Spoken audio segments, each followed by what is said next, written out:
We don't want stale food. We want, my God, we want prepared, fresh food. I need fresh manna. Somebody say, I need some manna tonight. Yeah, the cooks didn't cook this one. Heaven did it.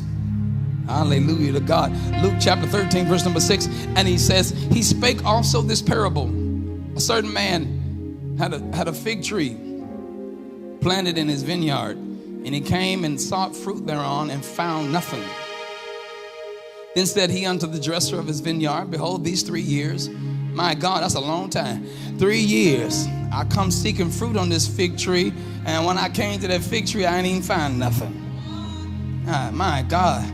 You know what? I'm thinking like, cut this joker down. Why cumbereth it? Means, why are you even wasting time expecting fruit to come off something that ain't being fruitful? Hear me by the Spirit of God. You might as well just cumbereth it to the ground. Verse number 8. And he answering said unto him, Lord, let it alone this year. I prophesy the devil got to leave you alone. Let me bless somebody. They got to leave you alone because you about to produce something. Let it alone 2024 this year, because Jesus said, I got to dig about you. I got to dig around you. Dung it means I got to fertilize you.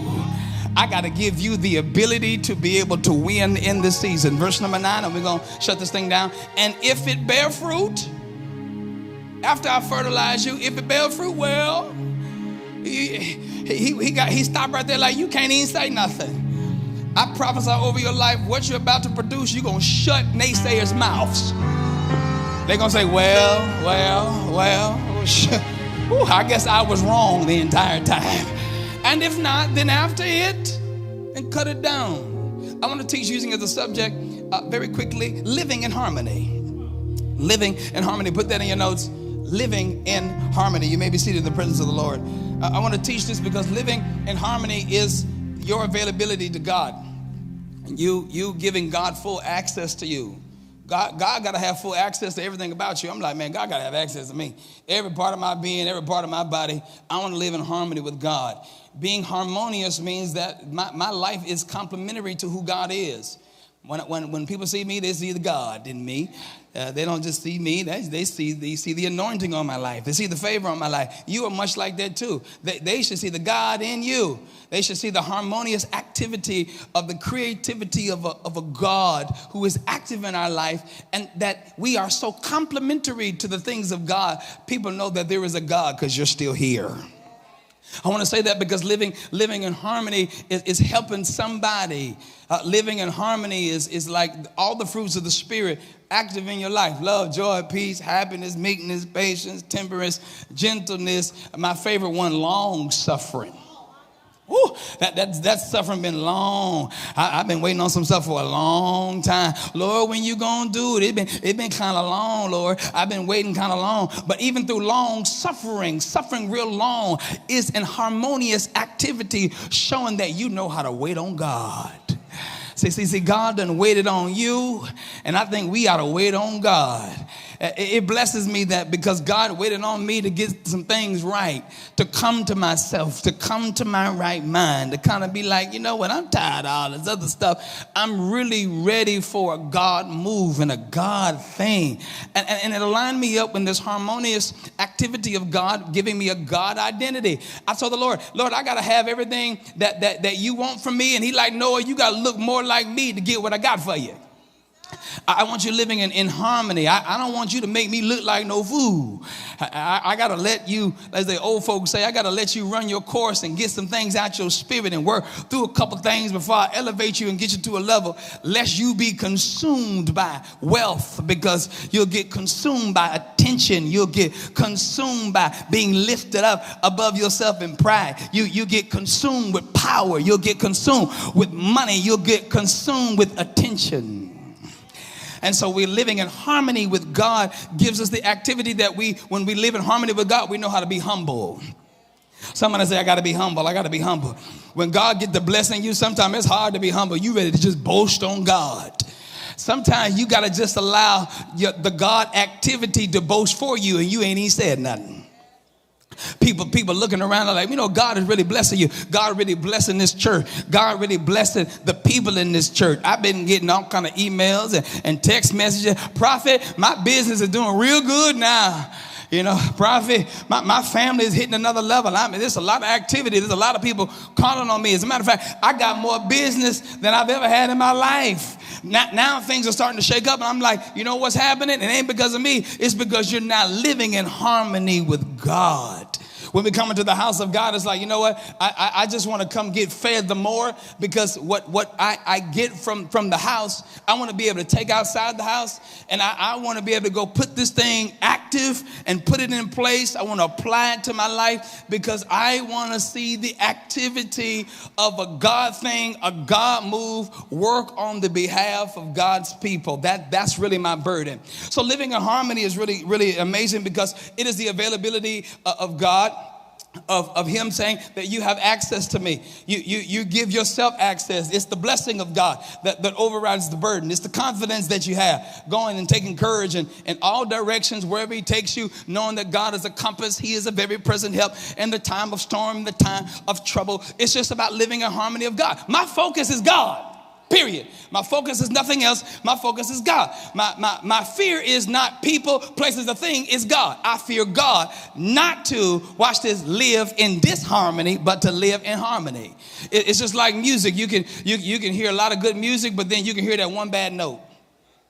And you can hear that one bad tone. You can hear that one bad slip of a thing. You're like, I just got to line that up. Much like your body. When your body is in disharmony, there is something called out of alignment, or where you need to be placed back into alignment, or back in harmony, where everything is connected. The bones are connected. The body is connected. The mind is connected. The spirit is connected. And I'm going to speed through this thing, because I know I ain't got that much time. But living in harmonious activity with God aligns up everything about you where there is a supernatural flow.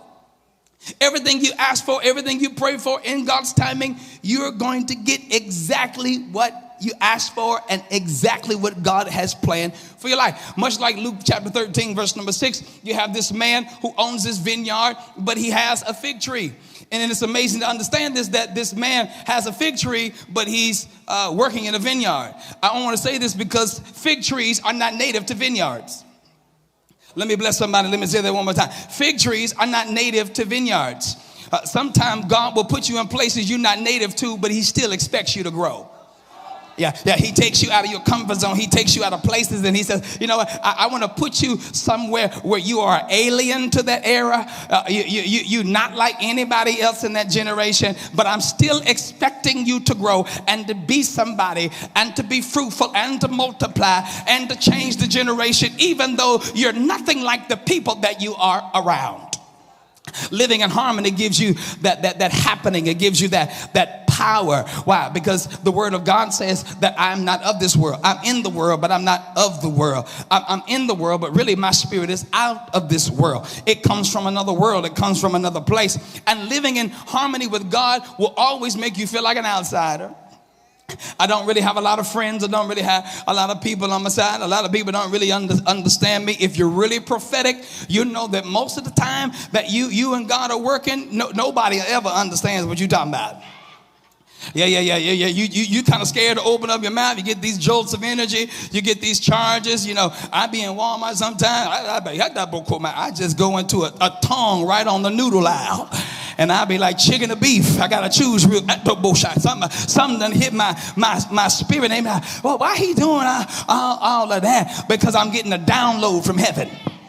See, when you are in harmony with God, I don't want anything to cause me to get out of alignment with God, because I love my God time. See, I love some me and God time. You know, I feel safe in that God zone. I feel valuable in the God zone. I feel validated in the God zone. I don't look for anything else to substantiate me when I'm in my God zone. Why? Because the God zone is living in harmony. And a certain man had this fig tree planted in a vineyard where this fig tree was not native to, and he came out and sought fruit thereon. It's amazing. God is still telling you, grow. Produce. Well, Lord, nobody understands me. Produce. Nobody gets me. Produce. Nobody likes me. Produce. They're going to like you in a minute because they're going to need something off your tree. Yeah, that's how that thing works. Yeah, this tree is supposed to bring forth fruit. But I want to flip this thing and get into your mind. It's amazing that in the vineyard, everything in the vineyard is growing, but the fig tree is not. Sometimes it's scary to grow around people, oh my God, that either could stop your growth, could stunt your growth. But I'm telling you tonight, your growth should be so successful that one tree should be bigger and more powerful than an entire vineyard. If you're the only one like yourself, to make all the eyes look at you. Oh, let me bless somebody's theology real quick. You should be so great that you should not let a vineyard suffocate your tree. Yeah. If I was like everybody else around me, then I wouldn't stand out. Let me bless somebody. This is a season for you to really stand out. I'm not a grape. I'm a fig tree. I'm not a vineyard. I'm just a single little tree standing all by myself, and everybody else around is producing because they're all the same. But here you are, just a little timid, just a little scared to grow because you're not native to that land. Here this fig tree is, and he came and he saw fruit thereon, and he was a little upset because he's like, I'm expecting you to grow. I'm expecting you to produce. Meaning that when I look for fruit, meaning that there was a season that you were fruitful, there was a season that you were producing, but because I moved you out of your comfort zone, you've just decided not to grow. Yeah. Let me bless somebody. Can you still grow while uncomfortable? Can you still grow while you're uneasy? I find astronomical growth. I find real growth being real growth and real productivity when I am the only one in the land that understands me. What am I saying? Don't stunt your own growth. I can't stunt my own growth. I'm looking at everybody else growing. Never compare yourself to somebody else's growth cycle when you're setting a new pattern. Oh, let me bless somebody tonight. Let me mess with your theology. You're setting a new pattern and a new wave to growth. And the man said, my little tree, I'm expecting you to bear fruit. By now, you should have produced something. When I look at myself in the mirror, sometimes I'll be like, by now, you should have been a billionaire. Let me say this. If I wouldn't have wasted so much time in the street, I think I would be in a lot further along place than I am right now. But see, sometimes God got to let you go through some things because you wasn't producing for him. You were producing for you. So I want to see if you really got real production and real fruitfulness, because I'm going to take you away from you and everybody else that's like you, and I'm going to put you around people who nothing like you just to see, are you really growing? And so he came to saw fruit thereon. I'm looking for fruit. And then he was upset because he said, I can't find no fruit. Meaning that he had eyes on this tree the entire time. By now, you should have produced something. Yeah. I'm not mad at God. I'm mad at me. Because God said that I gave gifts. I gave talents. When he ascended into heaven, you know what he did? He dropped off packages. Oh, that's in the Bible. I dropped something off on you where you and your entire family, your bloodline, everything within you, you would never want for nothing, because the gift that I gave you, # is forever. As long as trees are planted, watered, the sun shines, they're planted in soil, they'll always be fruitful. It's the product of life. It's the formula of life. Staying steadfast and immovable, always abounding in the works of the Lord. Your labor, staying planted, will never be in vain. Why? Because you will always be fed, because you will always be fruitful. It blesses me that this man was like, okay, I'm looking for fruit and I can't find fruit. There were times that people asked things of me that I knew that I just had not produced it yet. And I used to get really, really, really frustrated at myself because when people would ask things of me, I had the wantedness to want to do the thing. I really had the desire to do the thing. I just could not do the thing that they wanted or the thing that I had a desire to do. Let me break it down to you like this. I was tired of only giving God a dollar when I wanted to bless him with millions. All right? I wanted to be the biggest tither. I wanted to build churches on top of churches. I wanted to build schools on top of schools. I wanted to build rehabs. I wanted to build doctor facilities. There's all kind of billionaire ideas that God placed in my spirit. But I thought that God was doing me a disservice by taking me out from amongst those whom I was like and putting me amongst those I was nothing like. I wasn't native to the land. I wasn't native to the prophetic. I wasn't native to a God thing. I wasn't native to the church. I wasn't native to the word of God. I wasn't native to faith. I was just native to church, trying to work, get the money, make an investment. And every time I got a little money, it seemed like 2, 3, 4, 5 things hit me and took all the money that I had. And I'm like, man, if it ain't one thing, it's another. Every time I get a step ahead, it's like stuff start calling my phone and emails start showing up. I think that I've arrived at a level, and then something else happened to take my fruitfulness, and it started making me as a tree feel like I was dysfunctional. So I started like, you know what, even though I'm planted, everything around me is growing. The vine dresser is watering us. He pruning us. Everybody else is being fruitful. I'm just choosing to hold my fruit to myself. That happens a lot of times because the environments that we're in, we don't feel like people, watch this, I don't feel like it's an honor to give you fruit off of me that I've worked really hard to produce. Yeah. Sometimes it's easier to keep it to yourself than to share with everybody. Oh, it's quiet. So sometimes you've been in seasons where you have not produced. You feel like when you do produce, you want to just hold that last little fruit to yourself because you're scared you might not produce again. So let me just hold on to this last little bit of fruit. But when you have fruitfulness, when we understand trees, when we understand patterns, when we understand dynamics, we understand if we're planted, we produce season after season. There's a season that everything falls off. There's a season that everything produces. There's a season that everything blooms. There's a season. Ecclesiastes, the book of Ecclesiastes, Solomon said, to everything there is a time. To everything there is a season. Let me bless somebody in the room. You may not be where you want to be yet. You may not be producing fruit yet, but there's a time. There is a season. Even when other people are in their time and their season, I'm clapping my hands. I'm rooting for you. I'm jumping for you because you know what? Inside of me, fruit is growing somewhere. There's a stem coming off of me. There's a leaf coming off of me. That means that I'm about to bud. I'm about to bloom. My God, somebody going to be able to pick something from me because I know to everything there is a time and a season. You know, this man, when he came to look for the fruit on this tree, he said, I didn't find none. Let's go verse number 7. He didn't find anything, but he was patient with the tree.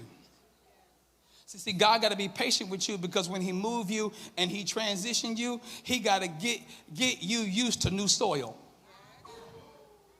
Oh, I'm going to work tonight. He got to get you used to being in a new season, a new time. I got to be patient with everything about you because to uproot you and take you from one place could have somewhat messed up or delineated or watered down your fruitful process.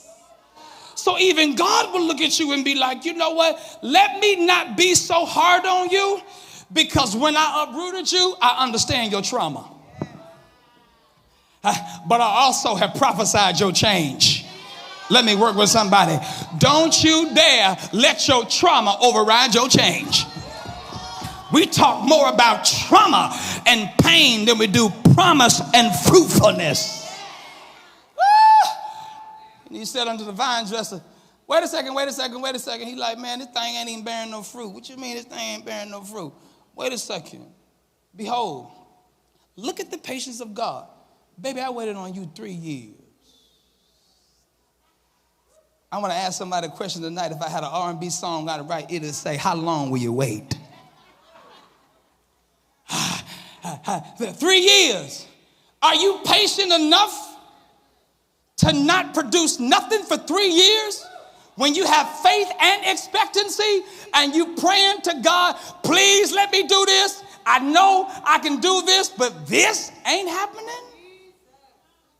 Oh, the vine dresser got upset. It was like, you know what, these 3 years, and I've been coming seeking fruit.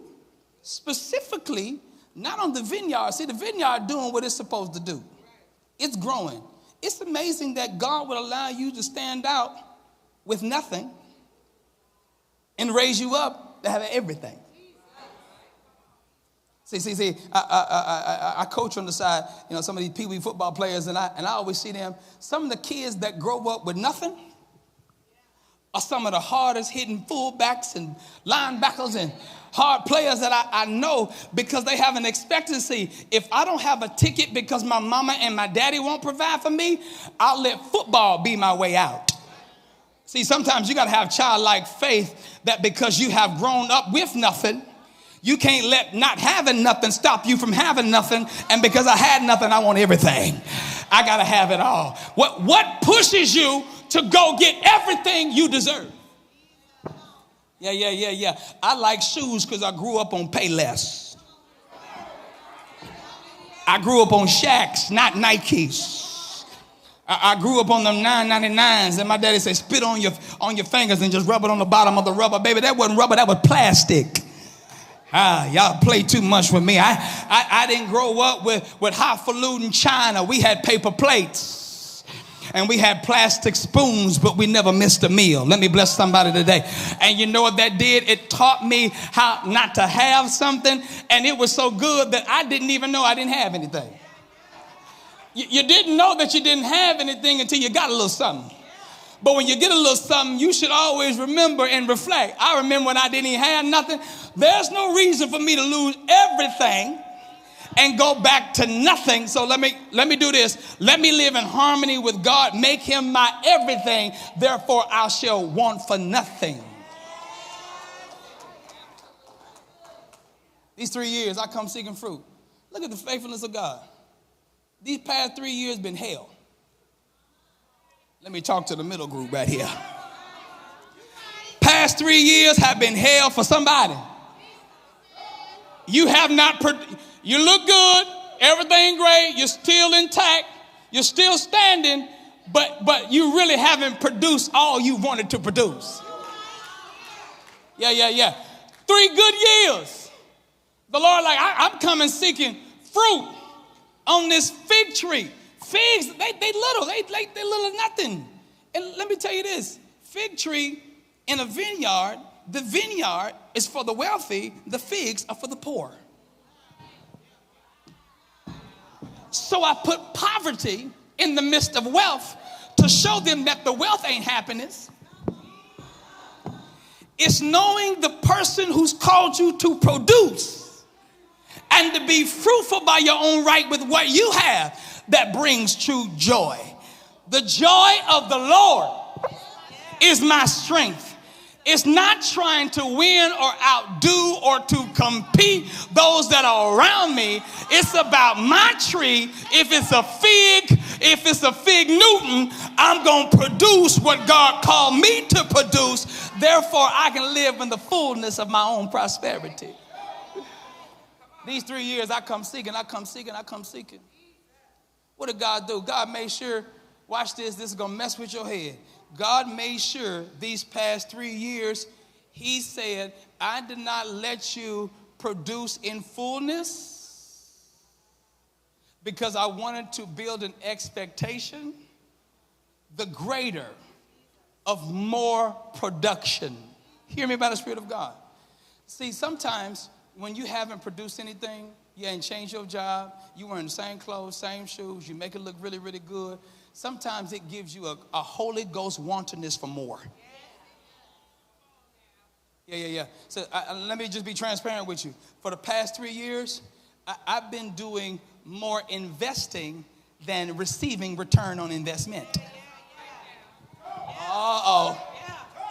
There are some people who only are looking for return on investment, but haven't invested. Uh-oh, it's getting quiet right here. We look at this thing, and he said, I've come seeking fruit on the fig tree, and I didn't find nothing. I'm like, Lord, how come you're not letting me produce? Lord, how come you're not letting me get there? God, how come I have not found that connection that I'm looking for? And he said, Noah, you know what? I was thinking about in one season of your life to cut you down. Yeah. Some of us call it, I'm about to cut you off. Y'all ever said that? Somebody ever said that to you? You know, if you don't do what I ask you to do, I'm going to cut you off. That was one of the things my family said, you know, we're going to put you out the family will. If you don't do what we say, I'm like, you ain't got no will. you ain't got nothing. Talking about put me out of the family will. Matter of fact, I got a willpower. I'm going to create my own lane in the midst of nothingness and receive everything. I want to get your mind wrapped around this. I got 8 minutes. Cut it down. Why cumbereth it to the ground? Cumbereth means, why are you allowing a non-fruitful tree to take up space?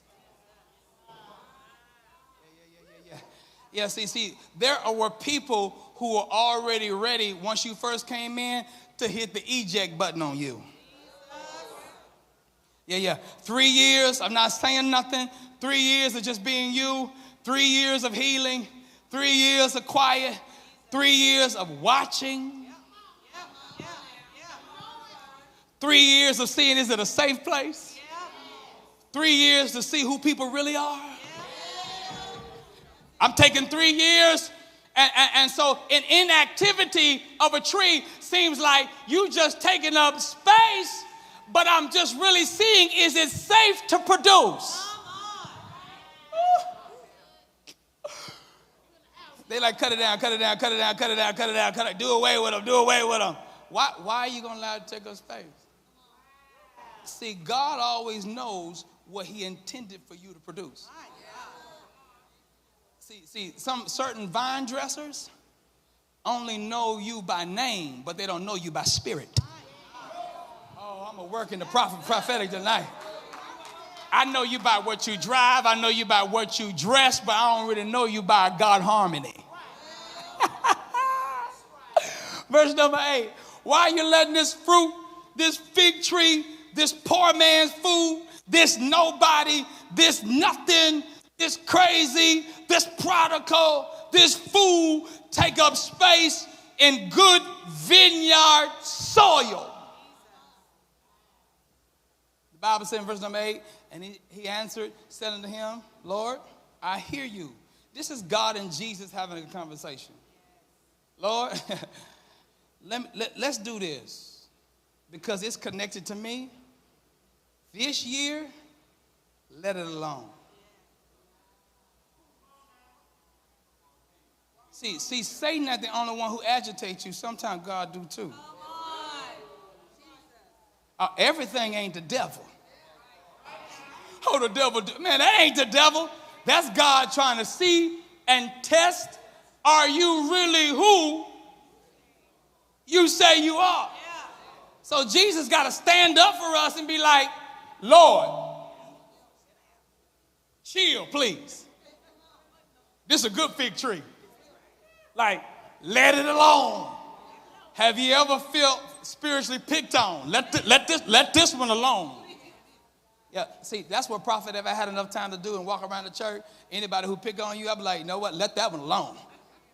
That's a good servant. That's a good singer. That's a good musician. That's a good leader. That's a good elder. That's a good worshiper. See, I won't even allow Satan or God to be like, you know what, do away. No, don't do away. Give him a minute.